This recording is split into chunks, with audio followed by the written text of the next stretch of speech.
कुछ ना लिया अंगना में आइला सरवा कुछ ना आइला खाली हाथे आइला अंगना गजब कोई दियाला ए सारा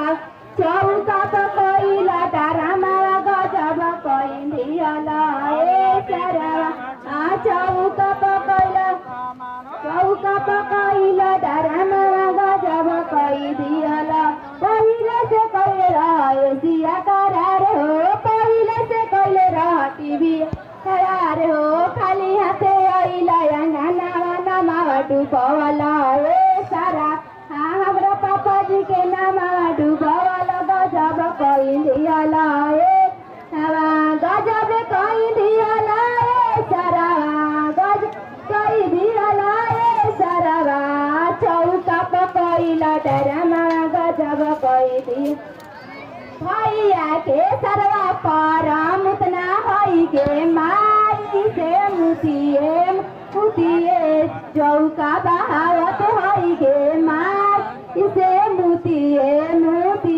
चौका बहावत होई भैया के पंटिया परम उतना होई गे माई मुतिए तिलक चढ़ावत होई गे माई से मुतिए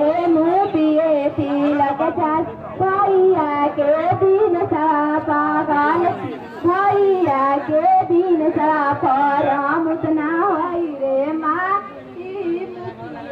मुतिए तिलक चढ़ावत होई पैट खींचिए तिलक चढ़ा